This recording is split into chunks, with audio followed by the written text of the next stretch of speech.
Welcome to an episode of Still We Persist. That was close enough. I'm Shaina Khan, and I use she, her, hers pronouns, and I'm one of the co-hosts of Still We Persist. Hi, everyone. Thanks for joining in to this webcast today. My name is Mia Arvisu. I use she and her pronouns, and I am the other co-host for Still We Persist. And so Shaina, who do we have today as our special guest? So I'm really excited. Our guest today is Miranda Findlay, who is in the Women, Gender, and Sexuality Studies PhD program here at OSU.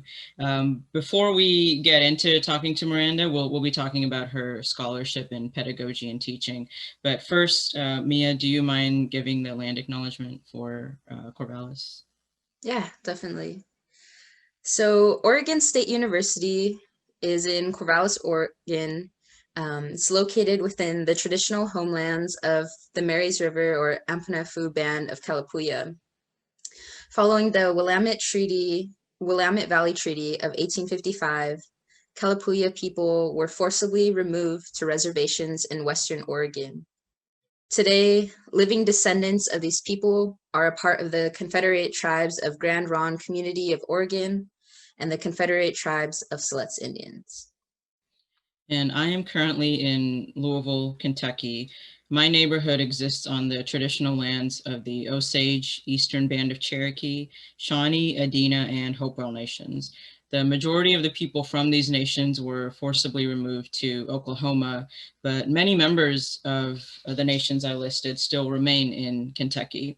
So I have to acknowledge that I am currently working from their ancestors' lands. Okay, thanks, Mia. So let's introduce our guest. Miranda is a first-year PhD. So before you came to OSU, you studied English and writing and English language and literature at Northern Michigan University, right? And so one of the things I want to talk to you about is your master's thesis, and hopefully I'll get the title right. Queering the Curriculum, Establishing Equity for LGBTQIA Students and Educators in Michigan, right?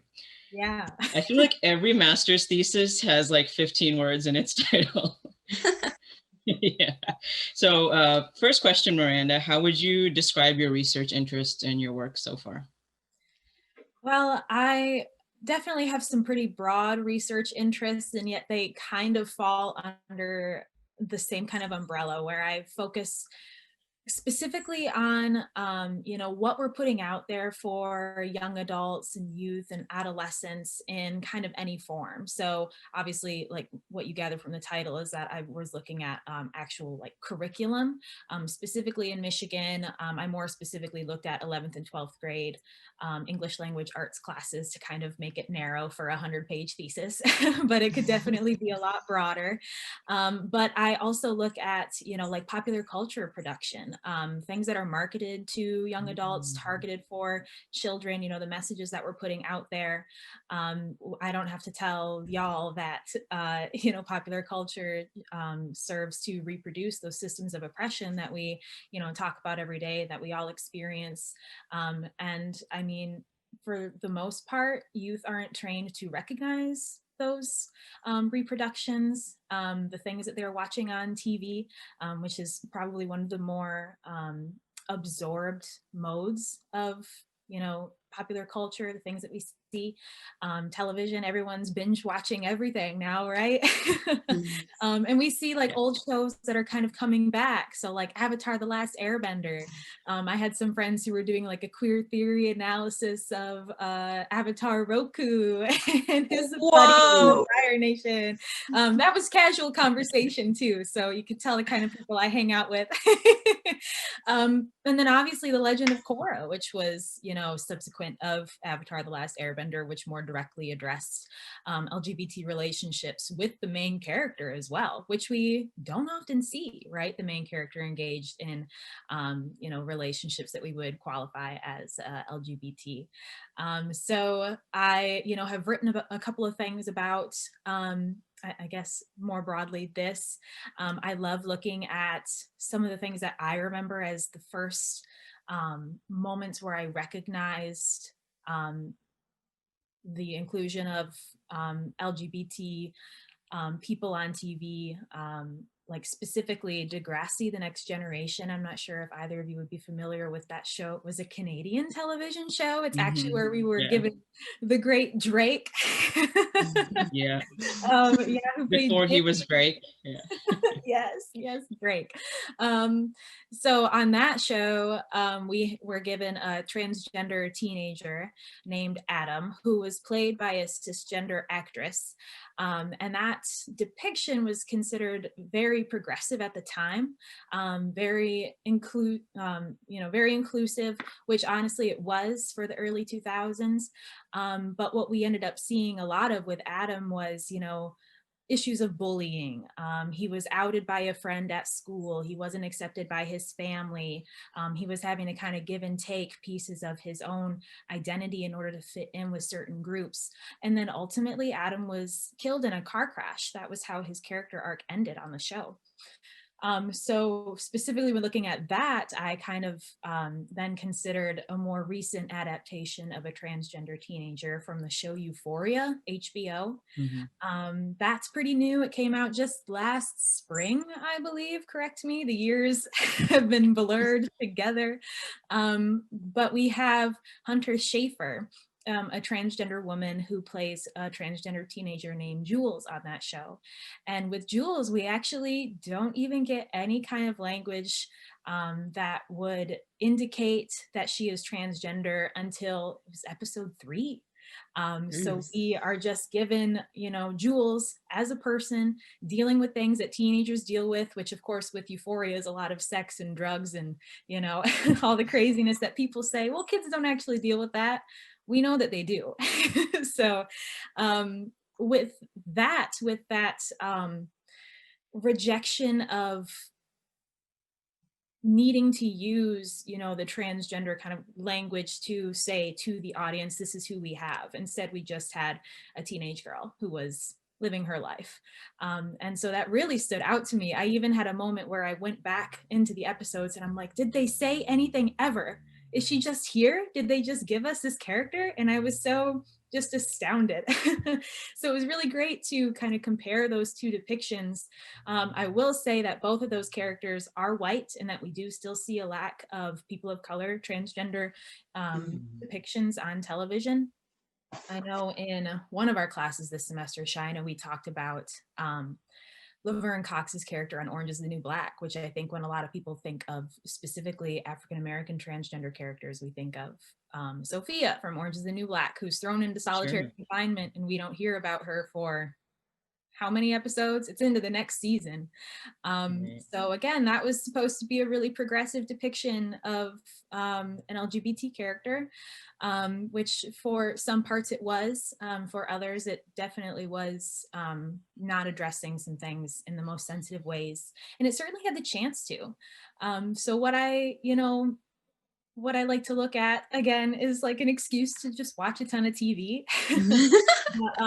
I try not to come down on myself and discredit, the necessary analysis of these things that, again, so many youth are watching. And it's not just youth. Again, I watch these shows. How many adults went back and are rewatching Avatar: The Last Airbender? It's so interesting to re-experience all of these things that we saw on TV as kids. I'm sure so many of us can, think back to a story about the first person of color that they remember from a show that actually like reflected their experiences, which that's kind of difficult even for me to, really think of. I think of Jane the Virgin from the CW, where we had characters who spoke so much Spanish. I had never actually seen Spanish speaking characters being allowed to speak Spanish so much on screen. It was beautiful. So there's a reason why those things stick out in our heads. It's because it doesn't happen often enough. And if it's not happening often enough, how does that shape the youth's collective consciousness and the way that they exist in the world? And, how do they then take their school knowledge and, go on reproducing all of these things and, college and in their careers and to their children? So TV is a lot more important than a lot of people want to talk about. I'm interested in talking about it.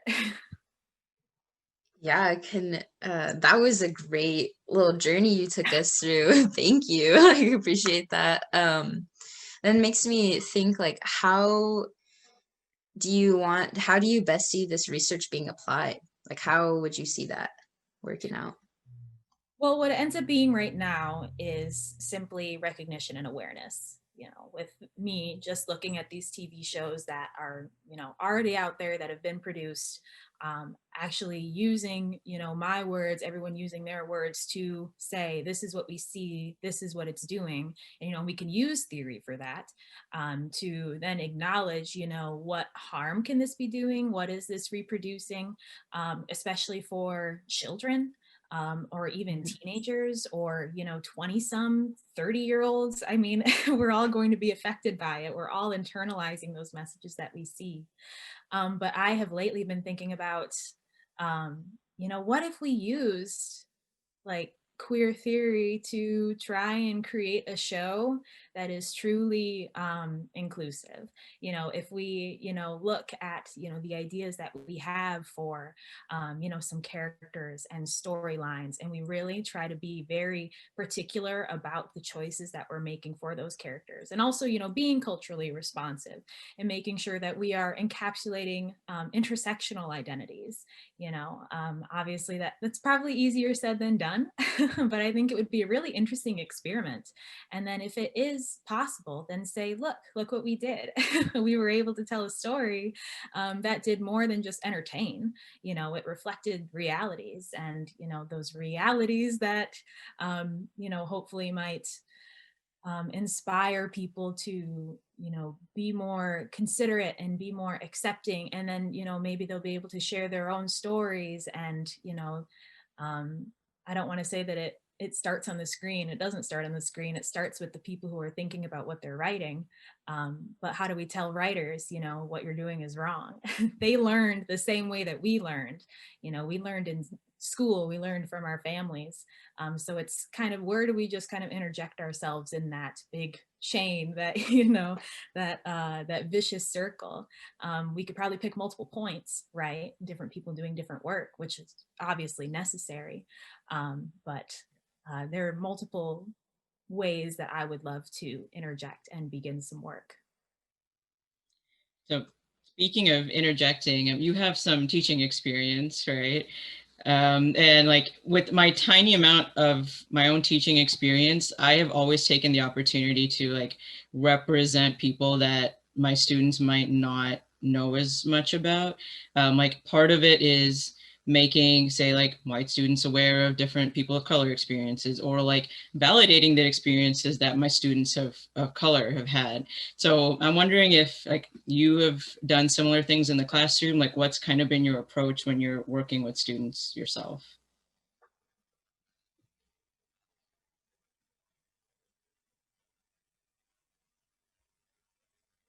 Oh, I think I just froze for a second there. Can you guys see me? Yes. Yes. Sorry, there's a lag. Yeah. So you asked, how I made some conscious choices to be inclusive in the classroom, essentially. If you have, yeah. Yeah. So I used to teach at Northern Michigan University, right? So we said that I have English degrees, a bachelor's and a master's. So I was teaching composition classes, those freshman composition courses where we come in and we write a couple of research papers. We have 2 of those classes usually, and then you move on. And then English, you're a master, like all you do is those 2 classes. And, I kind of taught those in a variety of ways, especially starting out. I didn't really know how to teach through a social justice lens. It's something that I, had heard the definition of. I had a vague idea of what social justice was, but I was a new teacher. I didn't know how to teach it. So eventually I came across the book, Is Everyone Really Equal by Sensoy and D'Angelo, my trusty little guy that I have with me here. So this is the second edition, which expanded a little bit more on, explaining socialization. And let's see what else. So it also, it has different chapters that focus on analyzing oppression through sexism, analyzing oppression through racism and ableism and classism. And it provides students with terminology that then they will build on, like as the book goes, moves through. And patterns to practice seeing is a common theme. for instance, in the ableism chapter, a pattern to practice seeing, they ask you to look at your school or your place of work and see all the ability access points. You know, how much more difficult is it to get from point A to point B in that building? I actually did an activity once where I had students walk through the school using all of the accessible modes that the school provided for our student population. And so many of them said that it was so difficult that they had to, you know, really fight to find where they could, you know, have easier access into certain academic buildings. And that was the point, you know, there are things that they don't see. So I really enjoy that part of the book. But what this book also does, and that I write about in my thesis a bit, it really allowed me to employ culturally responsive pedagogy, which pedagogy is, I know you asked me if I would define that. So pedagogy is like the method and practice of teaching. I sometimes say it's, you know, the science of teaching, but it's, you know, just the theory of teaching essentially. And so just like with all theory, there's so many different pedagogies. So again, culturally responsive pedagogy is, if I put it very simply, you know, just like teaching to and through our students' experiences. So that's from Geneva Gay, if you're interested in a scholar to reference. So teaching to and through our students' experiences means, you know, just trying to provide activities and texts and discussions where our students can learn things that are relevant to their own lives. Often that's through allowing them to talk about their own lives, which I know a lot of people, even, you know, graduate teaching assistants who haven't had the most training as teachers yet, this is what we kind of tend to do, especially in like women, gender, and sexuality studies departments, and oftentimes in English classes. Though I feel like with a lot of English classes, what we assume that we need to do is just have very thick discussion questions on the text. You know, we really want to get down and dirty on the text, which you certainly can, but what else is the text doing? What else is it saying about the world, you know? And what does that text say about your world as you exist in it? You know, what do you, you know, see in it? You know, what reflects your own life? So with this book, with it providing a very specific framework for me to work with, I was able to ask a lot more what, you know, some people might consider vague questions, but really just, you know, how do you see this operating in your life? I don't ever want anyone to think that those aren't valid questions, because students learn more from talking about their own lives and hearing from their classmates about their lives than they do from 300 pages a week, you know? I love discussion-based classes. The amount of times I had to throw my lesson plan out the dang window because they just started talking and sharing their experiences. That's so much more important to me than any structured plan, you know? It's about what they're learning about themselves, what they knew about themselves, but they've learned to see in a new way, you know, and then how does that knowledge that you've just transformed about your own life help you, you know, identify and recognize like the struggles in the lives of other people. If that makes sense. Oh, yeah. So I don't want to ask you to like violate any student's privacy, but just more generally, what have been some of the results of like asking questions like that, asking students to connect texts to their or to their lives? Well, and I've just had a lot of students understand that the space that I was creating was a safe space, and having students share certain stories that, you know, if we're talking about our sexism chapter, having male students share stories where they felt that they were, you know, discriminated against, where, you know, they felt like they were being boxed in. The text really allows us to, you know, kind of analyze the male and female binary gender roles, you know, and the way that their lives have negatively been affected. And some of those students, you know, they have seen this their entire lives, but now they are pulling out actual moments that they remember and then they begin sharing those. So often when I had students, just kind of start to share their personal stories, and so many more of them start to do it. Or then, they're emailing each other and texting each other after class, and they Oh, just, wow. this door opens, because now they've been able to take that class material and again, like understand their experiences more. The amount of things that I've learned from my students, we learn so many troubling things, terrible things that we know exist and happen. And so there's always that, you know, I don't want to say fear. I don't want to say worry that our students are going to, kind of share some of those stories. Because if that's going to happen, then I would rather it be in the safe space that I created, where they clearly have, identified me and their classmates as, like the backboard for which they will bounce off, what they're dealing with, because they're starting to learn to process those things differently in ways that they weren't allowed to before. Yeah, and I think this work that you're doing is super important and is very needed. I like wish we had more people more people like you out there, Miranda.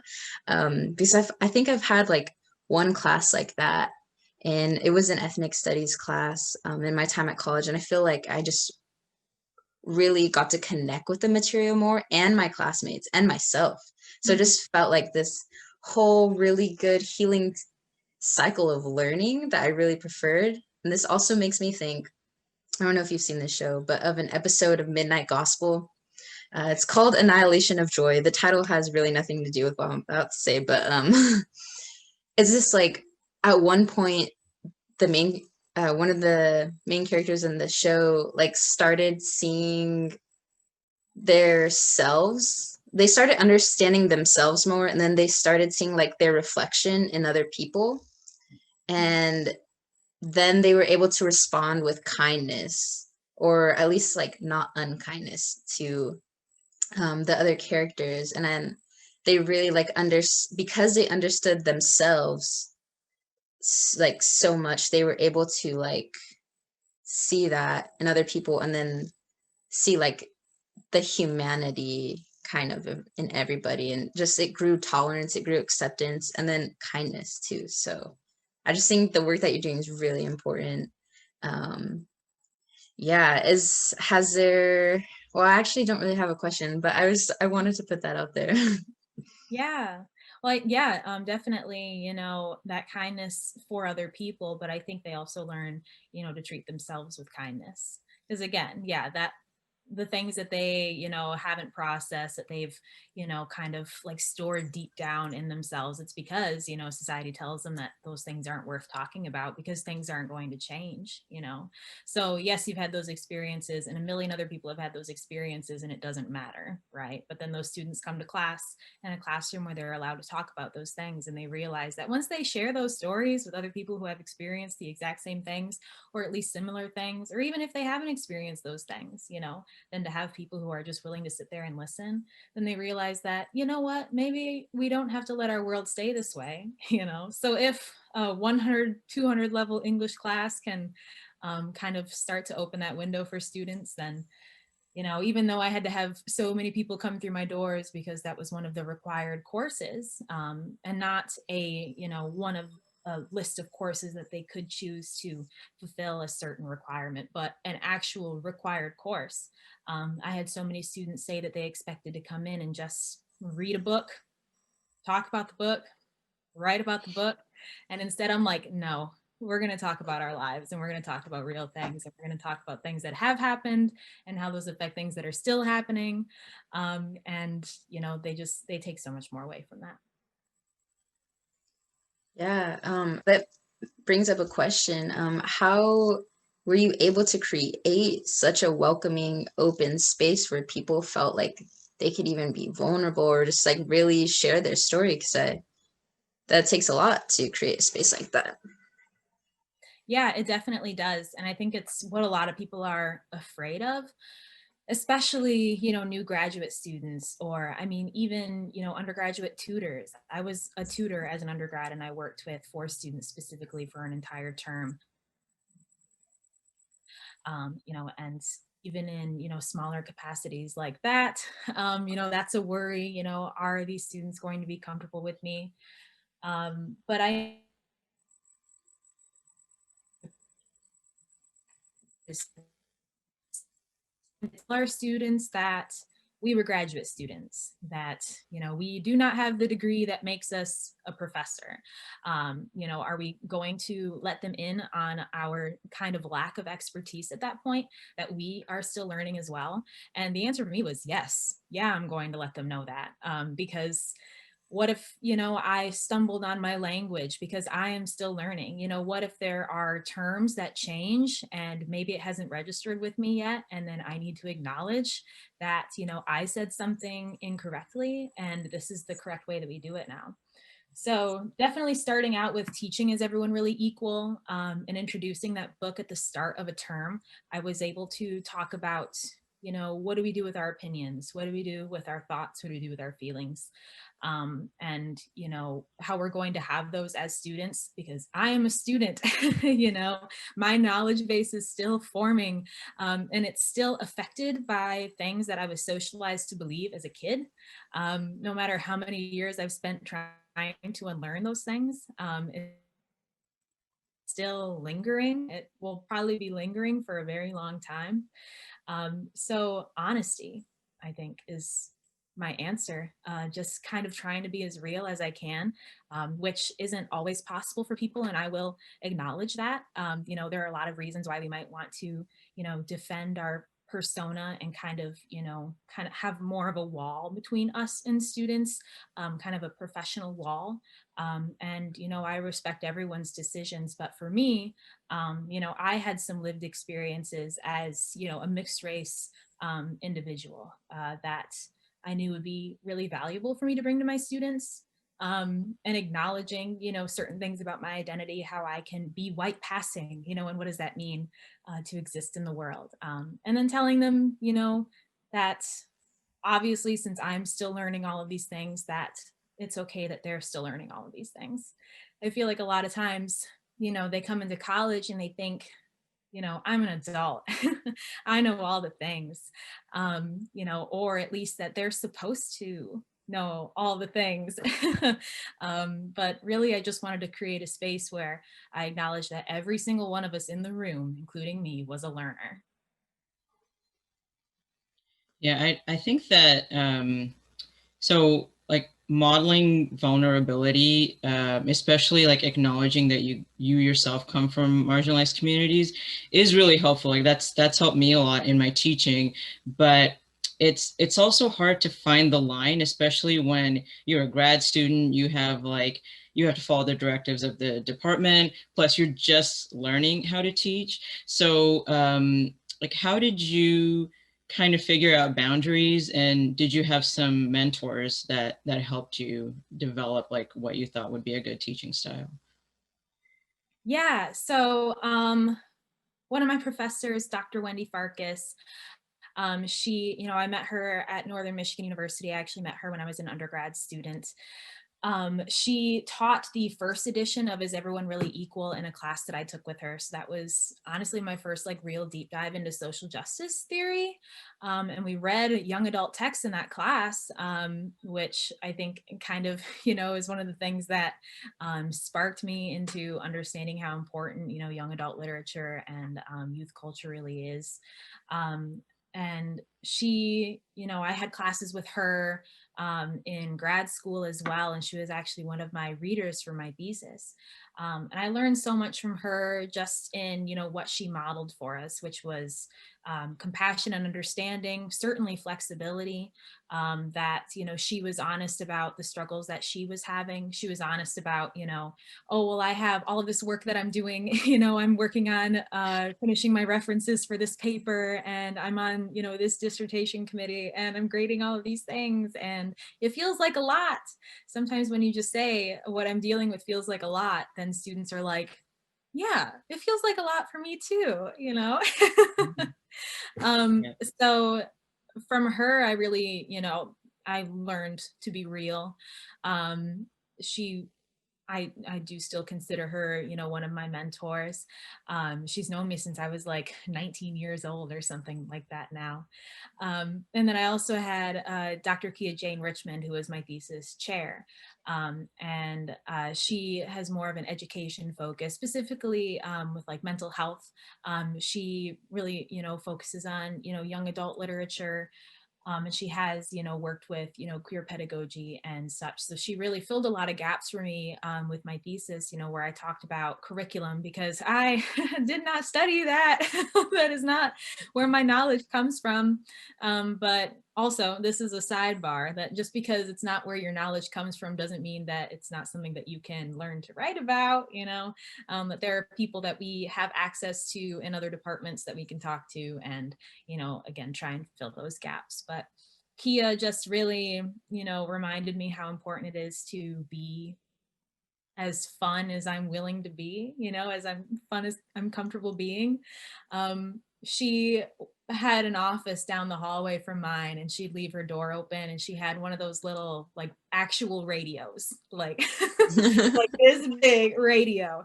And she'd be playing like some disco music and stuff, and you'd hear her singing in there.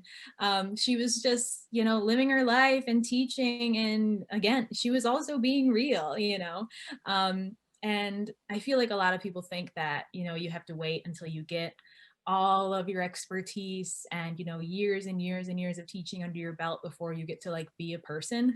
But I think we have to start with being a person and kind of, as we are evolving academically, then our personal selves are also evolving. I am not who I was 2 years ago. I think we can all say that. And that's partially because, of what I've learned academically.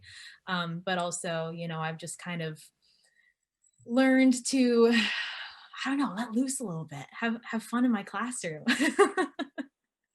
I don't know if that answered the question or not. I kind of had a little bit. It did, yeah. How this is something I've been kind of struggling with too, is like when to like break down my walls and when can I let loose and be not necessarily sharing something super big, but just being vulnerable in that way that I feel like comfortable enough to share the real Mia, right? So like how did you just begin to break down those walls for yourself and just be okay with just being Miranda in all aspects? Well, specifically with me, like even in my own classes, and kind of establishing my own peer relationships, it just came from, trying not to be the shy girl anymore. I think part of me, always wanted to, be quiet. And I feel like that's something that as women we deal with a lot. Mm. Not all women, but certainly some women from the Midwest, particularly. I am from Michigan, and I tried to exist quietly, especially in the world of academia, where I didn't think that what I had to say would matter. I didn't think that my experiences would affect what I was learning. And so once I kind of, was shown, especially by like Dr. Farkas, that I can take my experiential reality and, use that to not only, enhance my academic experiences, but enhance the academic experiences of other people, then I couldn't keep my mouth shut. I just wanted to talk about my personal experiences all the time. And I've had people, say, "Oh, it's so great to hear, about, things that you've dealt with. It's great to have, that point of view." At the same time, I went to a school that was predominantly white, and so I was often the only person of color in my classes. And again, I do have some white passing privilege, especially in the winter. Especially in a Michigan winter where there is no sunlight. So it was kind of like part of my identity was always shut off. And as I got older, as I spent more time in school, I learned that, putting my whole self forward and, being straight about, who I was and my background, and this is my identity. And yes, it does matter. And something ground.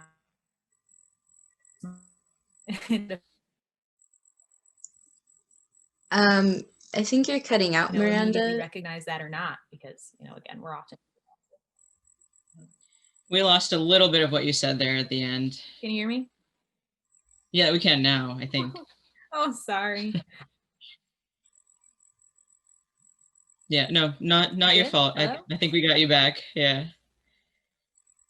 Okay. What Got if most of you it. like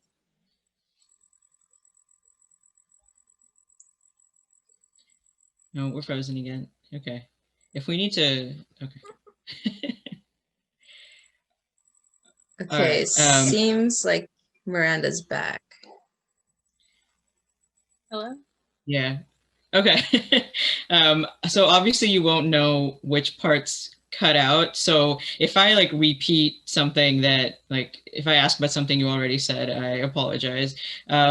So first, like what you were talking about was so similar to my experience. Like I had one professor who would talk about being a Black woman and a lesbian, and like none of my other professors were talking about what it was like to have those experiences, and that just like opened up the world of teaching for me. Like that's when I first realized you can teach from this kind of standpoint.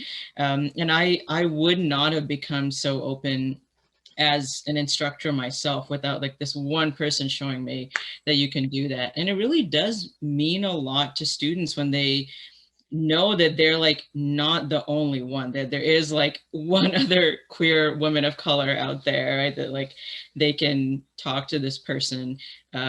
So I'm really glad you're talking about how like that kind of evolved for you as you had mentors like teaching you. I and we haven't talked that much about your thesis itself, I don't think. So, are there like one or two major points from your research that we haven't gotten to?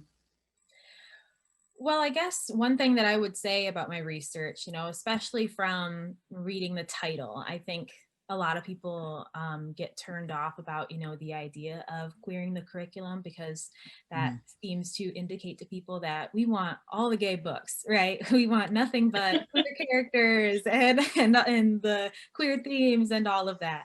But I think what a lot of people, who once we begin to, learn more about queer theory and understand what queering actually means, where it's just like eliminating the idea of normal and the binary, she and him and rich and poor, and understanding that there are so many other things interacting between all of those things, then we begin to understand that, well, there are multiple ways to look at a text, right? So it doesn't just mean, replacing all of, our books in 11th and 12th grade literature classes, replacing, The Great Gatsby and Huckleberry Finn and all those, though some of them could certainly go. But whatever ones we do keep, how can we teach those things differently in a way that are not perpetuating heteronormativity? In my thesis, I use Romeo and Juliet as an example of a text that's a text exemplar. So that means that in like Michigan state standards, it adheres to specific education requirements. And so Romeo and Juliet, commonly taught sometimes in different grades in high schools. I read it in freshman year. I know some people who read it in junior year and whatever. That book, what a lot of people remember from it are, conversations about, the theme of love and fate, dramatic irony, star-crossed lovers, and all of that. And we talk about Romeo and Juliet constantly together. They are, dependent on one another. Juliet is not Juliet without Romeo, to the point where we don't really realize that Juliet, the only other females that she talks to in the entire play are her mother and the nurse. Whereas Romeo has this whole gang of dudes that he talks to. And then with that, we're not allowed to look at, Romeo's potential relationship with Mercutio. And, they start out talking in this play with a bunch of phallic references, which, we also don't talk about in high school, right?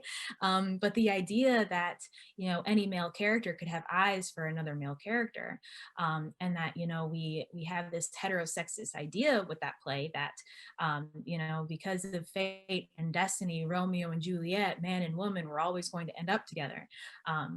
And it doesn't leave a lot of room for us to talk about Juliet, who is actually a very active character. And there's a moment in the play, I cannot get the act in my head right now. It's been a little bit since I had to remember it, but where she actually, muses on what is in a name, what makes a name. Romeo is a Montague. What does that mean? So she's talking about identity. She's analyzing identity, and she's, giving us all these really great speeches, and she's trying to understand herself, yes, in relation to Romeo often, but she was a child, whereas we have Romeo who's like whining in the background. So what happens when we read a play, a Shakespeare play, any Shakespeare play, and we look at the way that the female characters are interacting with each other, are, portrayed on their own, who do they talk about? We can kind of Bechdel test any text in that way too, and in that way it's queering it. It's teaching these books in a way that doesn't tell kids, if you're a woman, you're going to marry a man. If you're a man, you're going to marry a woman. And if you do anything in between there, if you identify any other way, then you're not living life right. Yeah. That's pretty much what I, was talking about for a large chunk of my thesis, was just trying to eliminate this idea that when people push for teaching with LGBT inclusivity, that this doesn't mean that we uproot everything. It doesn't mean that we start from scratch. Yes, we should be implementing texts that do have queer characters. And I do argue that young adult literature is a great way to do that. A lot of people believe that young adult literature isn't literary enough, but not only does it, adhere to a lot of those text complexity standards, but it also works through more of a culturally responsive pedagogical lens where students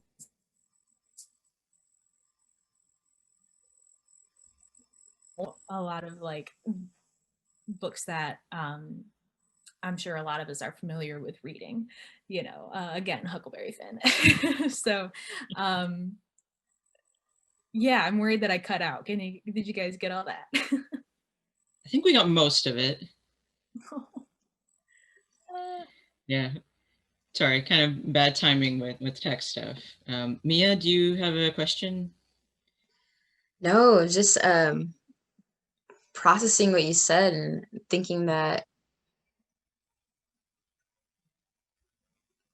it is, yeah, just the importance of seeing where we might have missed like queer relationships or some important aspect of like identity, or what it means to explore identity more when, like, in these stories, I feel like the women characters aren't very much talked about. And like you said, like Mercutio and Romeo had these group of friends, and you can see their interactions, and that definitely like colors the way that we think and how we're going to act and how we perceive relationships and perceive ourselves, maybe like as women, as I'm relating more with Juliet. Yeah, it's just interesting to think about. And so I really appreciate these points, Miranda, that you bring up. And it makes me like want to go back and almost like reread these stories that they had us read in like high school and see like, how can I queer this? Or what stories am I missing? What was I not seeing before? And where can we like make room to explore these different identities that we hold, so it's not so just like heteronormative. Yeah, that's where my mind was going. Not necessarily a question, but I appreciate the thoughts you shared. Yeah, I do have a question. We've talked a little bit about TV that you think has had good representation, or like maybe, traditionally has had not so good representation. But like, since you brought up young adult literature, what are some books that you think students might connect with? Like, how are things changing in young adult literature? Well, one book that I specifically reference in my thesis is The Miseducation of Cameron Post, which I think is especially interesting because it focuses on a young girl in rural America. She lives in Miles City, Montana, which I feel like we don't see a lot of either, especially when it comes to conversations about the queer community, that we ignore the rural population. And she's dealing with a lot of issues with her family, with loss and death and grieving at the same time that she's starting to realize that her sexual identity does not align with the heteronormative views of a lot of her friends, some of her family members, including her new legal guardian, which creates a lot of issues with ideas of conversion therapy. So this book kind of takes you into a lot of different things that have plagued the LGBT population, especially in the United States, for a lot longer than people believed, and that we still feel the reverberations from, especially in the realm of conversion therapy. So that's a really great example of a book. That I specifically referenced in my thesis. There are a couple more that have been considered, a little bit more classic, like Annie on My Mind. That's one that people talk about a lot. There's Luna, which features a transgender character. That one actually came out quite a few years ago. Sorry, I wish I had my list next to me so I could give you all the years and the titles right off the top of my head. We can look them But up. then there are quite a few more graphic novels as well too, such as The Prince and the Dressmaker. It cut out after like the Prince and Prince and the Dressmaker. Dressmaker. Dressmaker. Yes. Oh, sorry. Yeah, looks like we were doing pretty okay there, but I think the internet's tired. Yeah. We'll let you wrap up then. So like, if you want to finish answering that question, then any final thoughts you have for us, just so your internet can take a rest. Well, I guess really just to kind of be quick, there have been, books out there, that feature young adult characters who, have LGBTQIA identities. But we've definitely seen an increase in recent years. So many more that not only feature, queer characters, but also queer characters of color. So it's really great to see that. I know I've seen lists on the internet of, I swear that there is more and more every month. I'm starting a book club through the University of Oklahoma. I'm sorry, it's escaping me the actual name of the school, where we're using a list of books that are specifically, catered to youth through more of a developmental lens. One of my favorites on that one so far has been The Stonewall Riots by Gail E. Pittman, which looks at the history of the riots through objects. So images like actual pictures that, were taken at the time, which, as the book points out, was not many, that there is not much knowledge about what was going on. Kind of collages like a number of accounts of what bystanders witnessed to try and get at the truth of who was there and who started it, which we're probably never actually going to get an answer to, which kind of mythologizes it in maybe some good, maybe some bad ways, but that text was written in a way that's really easily digestible for any adult who's not super familiar with the Stonewall riots, but certainly for any child, young adult, who's interested in, the history of the event.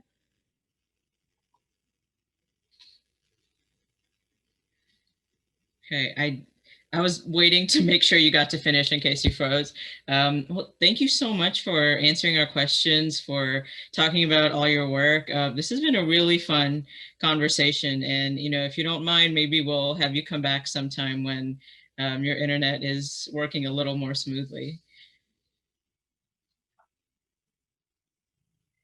Yeah, I would love that, honestly. I feel like we could have gotten into so much more. I'm so nervous to talk in any kind of long-winded speeches again. No, that was great. Thank you so much. Yeah, we really appreciate the conversation, Miranda. And I think with that, we're gonna wrap up and probably share some thank yous. Thank you to everyone who tuned in and who got to enjoy this conversation with us. Again, Miranda, Findlay, amazing work. Really appreciate your time. And thank you to KBVR who hosts a space for these videos. And thank you to the rest of the AYA team and the Hattie Redmond Women and Gender Center as well. Yeah, thanks for tuning in, everyone, and bye. See you next week.